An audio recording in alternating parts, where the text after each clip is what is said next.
Je m'appelle Simon Ramdé, je suis burkinabé, en Afrique de l'Ouest, et né dans une famille chrétienne. Au départ, ma famille a migré en Côte d'Ivoire, un pays voisin, depuis les années 50. Et c'est en Côte d'Ivoire donc que les parents se sont convertis. Donc nous sommes nés dans la famille déjà convertie. Alors, disons que papa c'était un grand travailleur, un gros travailleur. Il avait donc, c'était une grande plantation de plusieurs kilomètres et il employait des gens. Et, plus tard aussi, il était aussi entré dans le domaine donc, du transport commun. Bref. Mais au départ, lui, il avait un principe. Son principe est que si le fils aîné part à l'école, le second, lui, il ne part pas. Et ainsi de suite. Parce que pour lui, eh bien, ayant donc une grande plantation, il faut bien des gens pour l'aider. Et sa manière de trouver des enfants pour l'aider, c'est de ne pas aller à l'école parce que l'école va prendre suffisamment du temps. Du coup, mon grand frère est parti à l'école et moi, selon son principe, je ne veux pas aller à l'école. Voilà. Et c'est en ce moment que son petit frère, qui est mon oncle, qui est lui resté au Burkina, vient de se marier. Et là, chez nous, quand par exemple il y a des adultes, des nouveaux mariés, sans qu'il y ait un enfant à côté, ils désirent, et c'est normal, c'est apprécié de façon traditionnelle, qu'il y ait un enfant, voilà, sinon ça, c'est pas bien vu. Donc, il est venu en Côte d'Ivoire, il a demandé à mon père, écoute, je viens de me marier, j'ai pas d'enfant avec moi, il faut bien entendu que tu permettes que je reparte avec un de tes enfants pour rester à côté de nous. Et généralement, on dit, pour qu'on puisse de temps en temps l'envoyer nous apporter de l'eau et un verre d'eau. Alors, donc, eh bien, chez nous, évidemment, quand vous avez des enfants et que votre frère n'en a pas, naturellement, c'est tout à fait indiqué que vous lui dites, bon, vous lui pas confier, vous envoyez un autre enfant rester à côté de lui.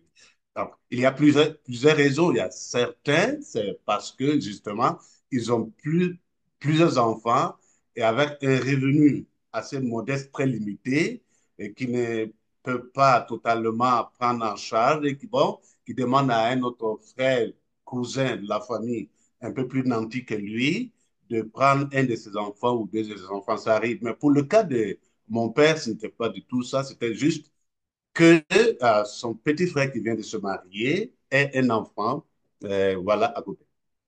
Donc c'est ainsi qu'à 7 ans maintenant, moi je suis reparti avec mon oncle au Burkina.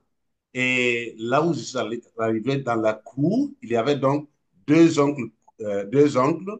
Ils étaient mariés sans enfants.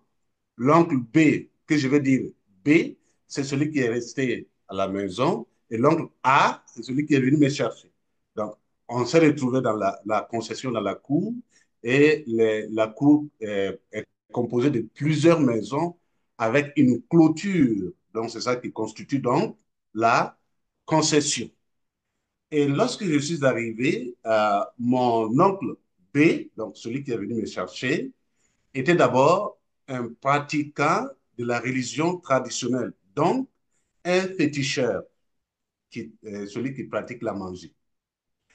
Mais en plus de cela, il s'est converti à la religion catholique sans quitter sa pratique traditionnelle. Je précise très bien cela. Ça, c'est ce qu'on va appeler du syncrétisme. Et lorsque je suis arrivé, mais l'oncle B, lui, il est resté dans sa pratique traditionnelle et fétichiste.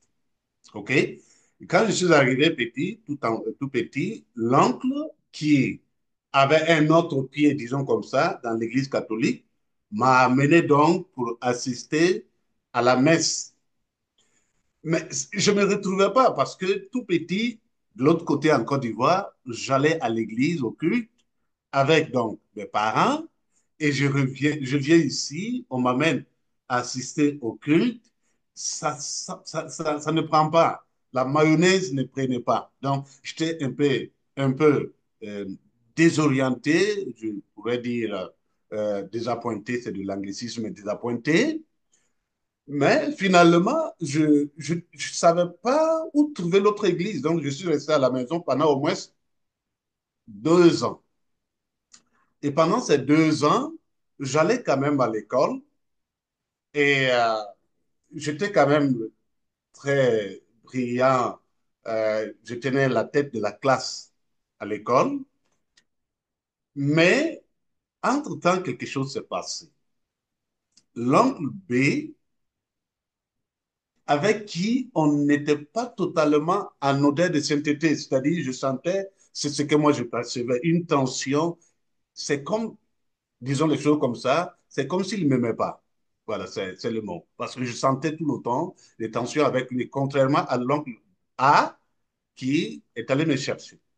Donc, un jour, il m'appelle dans sa maison et je suis rentré tout tremblant parce que certainement, quand il l'appelle, bon, il faut s'attendre à certaines choses, des reproches, des menaces, voilà, des remontrances. Alors, lorsque je suis arrivé, il m'a remis quelque chose, une substance en poudre et noire, et il m'a assommé de manger.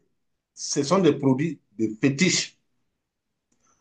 Il faut que j'explique ça dans notre contexte. Ce que je veux dire, c'est un autre contexte, mais qui, quand même, dans lequel la puissance de Dieu s'opère. Dans notre contexte, il est possible de bloquer l'intelligence de quelqu'un par des pratiques fétichistes. C'est assez courant. C'est-à-dire, vous avez un enfant qui brille à l'école et vous ne voulez pas qu'il parte loin, ben, vous lui donnez des substances et dès qu'il prend, tout est bloqué. Alors, il m'a forcé, je ne comprenais rien, j'en ai pris. Je ne dis pas que c'est expressément dans cet objectif qu'il m'a donné, mais les effets immédiats ont prouvé qu'effectivement, ce que j'ai mangé a eu des conséquences dans mon cursus scolaire. Puisque dès que j'ai pris premier de la classe, le prochain devoir, je ne me retrouvais plus. Je n'ai pas été dernier, c'est vrai, mais je n'en étais pas loin parce que tout était devenu bleu pour moi et je ne me retrouvais pas. Et je suis resté dans cet état, mais débattant pour pouvoir passer d'une classe à une autre. C'était très difficile pour moi en ce moment, mais Dieu m'a quand même soutenu. Et je suis resté dans cette situation. Et à un certain moment, je pars chez un autre cousin, lui qui est donc chrétien, et qui me pose la question, mais écoute Simon, on ne comprend pas. Tes parents sont chrétiens, toi tu viens ici, on ne te voit pas à l'église. Je dis, mais attends, je ne sais pas où se trouve l'église. Il dit, mais l'église c'est de l'autre côté. Donc avec ce message, c'est vrai, l'église était très loin de chez nous, parce que ça, c'est plus de 6 kilomètres, disons 9 kilomètres de chez nous. C'était difficile pour un enfant d'y aller seul. Alors, je repars à la maison, je dis, je vais aller à l'église. On dit, mais vous savez que dans cette pratique, ceux qui font les pratiques de fétiches traditionnels, il n'y a pas, il y a pas une compatibilité avec la foi, la véritable foi chrétienne. OK. Donc, personne ne s'intéressait à mon affaire, mais je dis, je veux aller. Donc, avec insistance, on m'a amené pour la première fois à l'église. J'étais bien à l'aise. Et dès que je suis arrivé, je me suis véritablement engagé. Je me suis converti, repenti, engagé la foi jeune, mais dans la foi, très enfant, très jeune, mais dynamique dans la foi. Et dès que j'ai commencé, qu'est-ce qui va commencer à aller à l'église avec ma conversion, et je sentais la paix du cœur, quelque chose qui se passait. Et je me suis décidé donc de lire la Bible, le Nouveau Testament, dans ma langue nationale. Je ne sais pas pourquoi, j'aurais pu le faire en français, mais j'ai décidé de le faire dans ma langue nationale, alors que je n'avais pas été auparavant alphabétisé dans ma langue nationale. C'est-à-dire que la langue nationale a des alphabets, des caractères alphabétiques qui est un peu différent du français. OK. Mais je n'en avais pas appris auparavant. Mais j'ai décidé quand même de le lire dans ma langue. Et j'ai pris le Nouveau Testament, j'ai commencé à lire. Et tac, tac, tac. Au début, je tâtonnais, mais au fur et à mesure que je me forçais, ça devenait facile, je comprenais.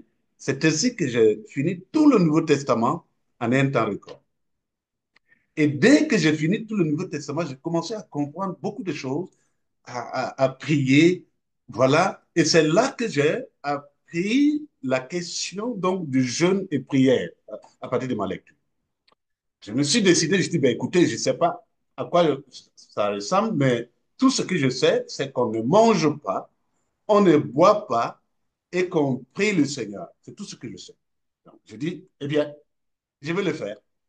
C'est ainsi un jour, je me suis décidé, je dis, bon, écoutez, aujourd'hui, je ne mange pas, je ne bois pas, et je vais justement prier.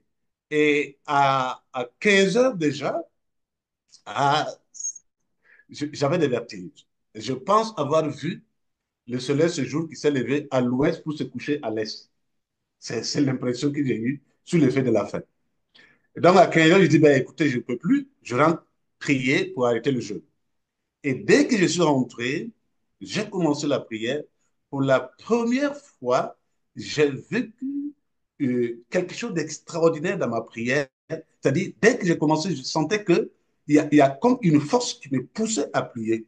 Et je priais de plus en plus fort, avec conviction, dynamique. Et je dis, mais c'est quoi ça? Alors, donc, tout d'un coup, je me sentais de plus en plus libéré au fur et à mesure que la prière continuait. Et quand j'ai fini la prière, je me sentais encore comme dans une sensation de liberté, de libération. Et, et c'est à partir de ce moment que toutes mes facultés sont revenues, ma mémoire est revenue, l'intelligence s'est mise en place. Et à partir de ce moment, quand j'ai repris l'école, partout où je passais, j'étais très bien à l'aise avec les études. Les gens crient, ah, c'est dur d'étudier, c'est dur, c'est cela. Et moi, je trouve ça comme un jeu d'enfant. À partir donc de cette libération, ma conversion, la méditation profonde de la parole. Mais vous voyez, j'ouvre une parenthèse. Au départ, c'était quelqu'un qui était supposé ne pas aller à l'école. Et ce principe a été bloqué, en fait, corrigé par le fait que naturellement, quelqu'un est venu me demander pour que je vienne rester chez lui. Mais je reste là-bas et il a eu la présence d'esprit de me mettre à l'école sans tenir compte du principe de mon père. Je pars à l'école, tout va bien, et il y a un autre blocus qui arrive, et cette fois-ci, de façon surnaturelle, sans que personne ne sache quoi que. Bon, enfin, vous voyez, quand les études sont bloquées, on va dire, ben, l'enfant n'est pas intelligent, alors qu'en réalité, il y a quelque chose en dessous qui bloque le travail. Et Dieu va encore m'amener là à dépasser cette limitation, donc deux limitations. Et quand je prends l'exemple, vraiment, il faut le Seigneur pour faire cela. Hein. On n'est pas supposé d'aller à l'école, on est quand même allé. Il y a quelque chose qui nous bloque. Généralement, cette dernière barrière est difficilement surmontable parce que souvent, on ne se rend même pas compte de la réalité. Dieu va me libérer de cette deuxième barrière.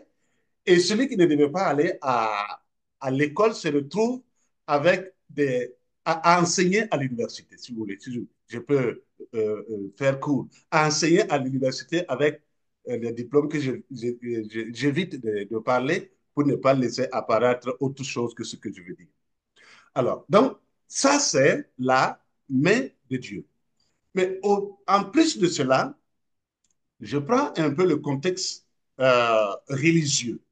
Je disais tantôt que l'oncle B était à la fois catholique, mais pratiquant de la religion traditionnelle.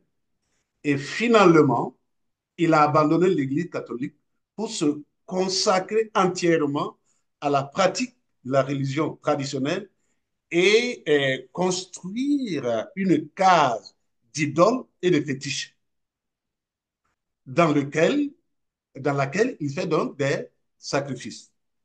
Et donc, il a totalement rejoint l'oncle B. OK. Et dans ces conditions, maintenant que je me suis retrouvé dans ma foi, bien positionné, évoluant tranquillement, avec une maturité, même enfant, mais une maturité assez solide, parce que là, en matière de foi, je ne m'amusais pas.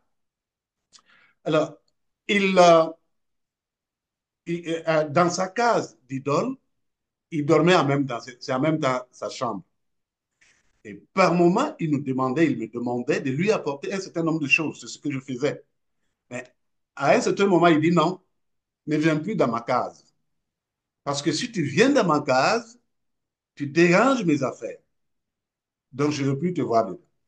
Bon, ça me soulage d'ailleurs.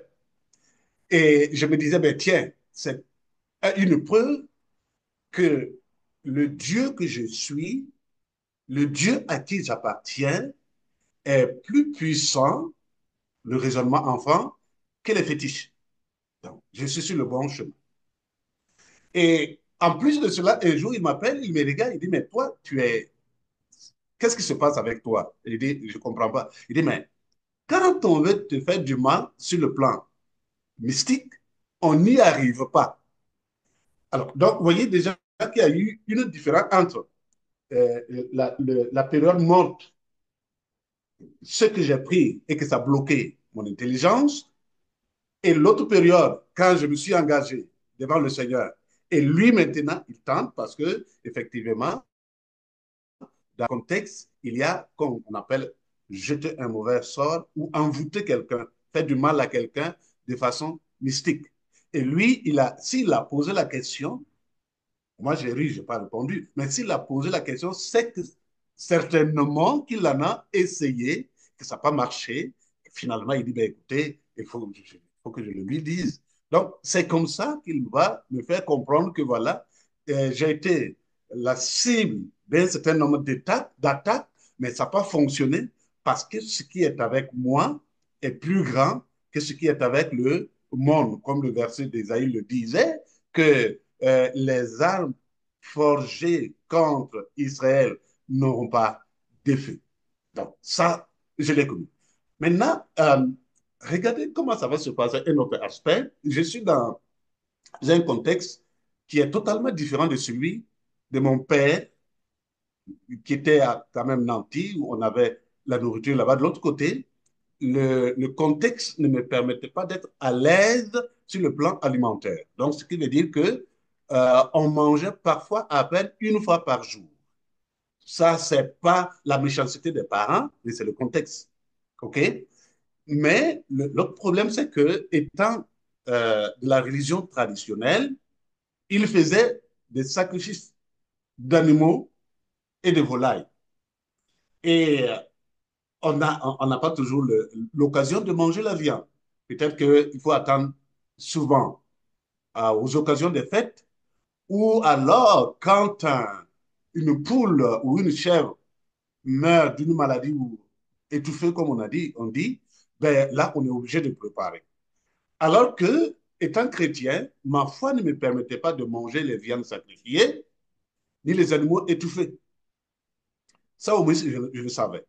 Donc, mais eux, quand ils faisaient les sacrifices, c'est la viande des sacrifices qu'ils utilisaient pour préparer la nourriture, la sauce, et ainsi de suite. Qu'est-ce que moi je fais? Je décide donc de ne pas manger parce que la Bible m'interdit de le faire. Et normalement, étant enfant, on aurait pu prévoir autre chose, mais on dit non, écoutez, il y a la nourriture, si tu veux manger, mange, si tu ne veux pas manger, ben, écoutez, moi je suis obligé de dormir affamé parce que, bon, voilà, je veux pas, je préfère dormir sans manger que de manger la nourriture donc des animaux sacrifiés ou étoffés à cause donc de ma foi. Donc, je suis resté dans cette situation. Mais voyez, Et à chaque fois qu'on s'engage véritablement pour le Seigneur, pour la foi, Dieu montre sa grandeur, sa puissance, sa protection et défie la logique et parfois les forces autour. Une fois, un exemple, une fois, j'allais comme ça en bourse et là, je devais passer entre, en fait, sur une piste jonchée donc des branches des arbustes. OK? Et là, il y a un serpent très dangereux de couleur vert, verte. Et lorsque ce serpent, selon donc les explications que mort, la mort s'ensuit aux minutes, à quelques minutes suivantes.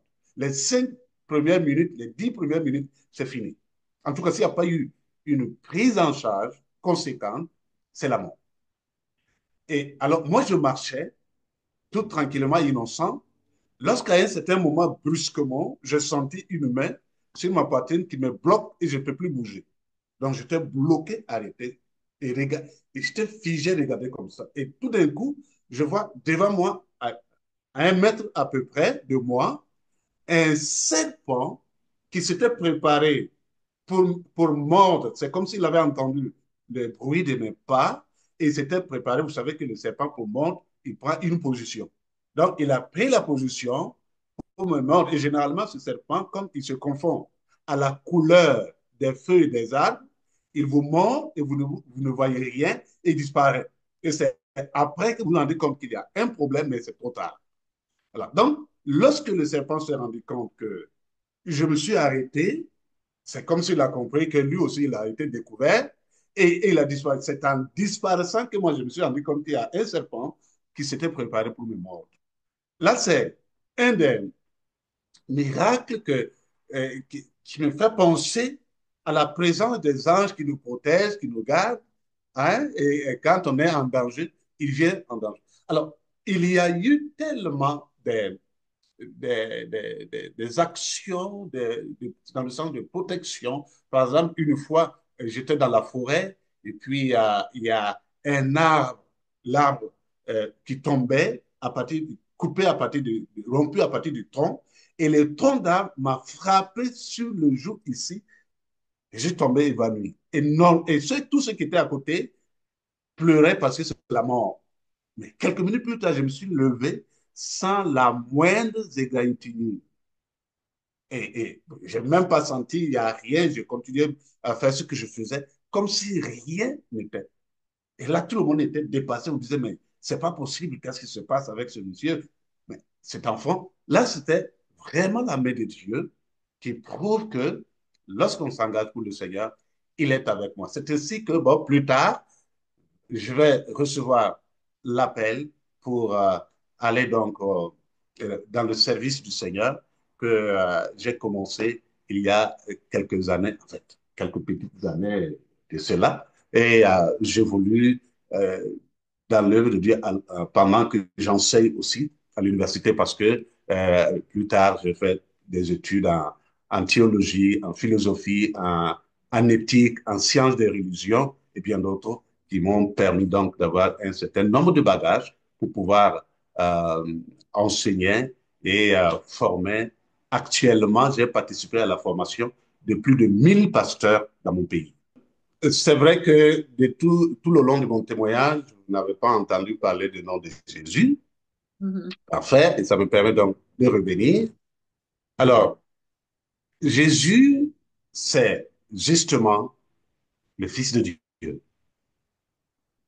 qui est sorti du Père, comme lui-même il a dit, et qui est venu par amour sur la terre ici-bas pour sauver l'humanité en se donnant comme sacrifice sur la croix pour que nous soyons sauvés. Et ce sacrifice vient donc effacer le péché de l'humanité, de chaque individu ici-bas sur la terre qui décide de, de se convertir, de se repentir, de se confesser et d'appartenir donc au Seigneur. C'est ce que j'ai vécu à mon enfance. Et je profite de l'occasion euh, pour nous encourager, les parents, que les enfants, parfois nous avons l'impression qu'ils ne comprennent pas.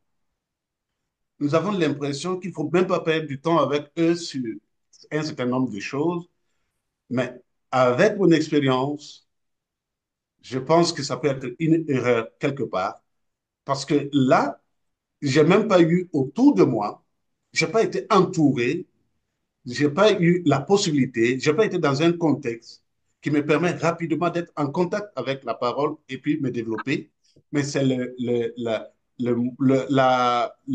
déclin, le déclic, si vous voulez, que j'ai eu, qui m'a permis rapidement, malgré l'opposition de mon contexte, de développer ma foi en m'appuyant sur le Seigneur Jésus qui m'a sauvé, qui m'a racheté, qui vit en moi, que j'ai reçu, qui vit en moi. Et sa présence en moi m'a éclairé. Vous voyez, je disais qu'au début, en lisant la Bible, je ne comprenais pas parce que c'est dans un autre alphabet. Mais au fur et à mesure que j'avance, c'est comme si en moi, quelque chose m'éclairait, je comprenais. Mm. Hein? Sans apprendre, je comprenais. Et puis, bon, les choses devenaient de plus en plus claires. Et mon amour pour le Seigneur qui m'a sauvé était tellement fort et grand que même on ne pouvait pas m'empêcher d'aller à l'église pour adorer Dieu. On faisait tout, on me confiait des travaux. Et dès qu'on, le dimanche matin, par exemple, on me dit, ouais, Simon, fais ceci ou fais cela. Et moi, je sais souvent que c'est pour m'empêcher d'aller à l'église. Qu'est-ce que je fais? Je mets tout l'effort que j'ai pour finir rapidement le travail, même s'il faut que je parte en retard, mais je tiens à aller adorer Dieu dans l'église. Et j'y vais. Et rien ne pouvait. On a tout fait. On a voulu m'empêcher. Pas possible. Parce que ce qui est à moi, il y avait comme une flamme qui embrasait l'âme. Le zèle était net et clair. On ne pouvait pas m'empêcher.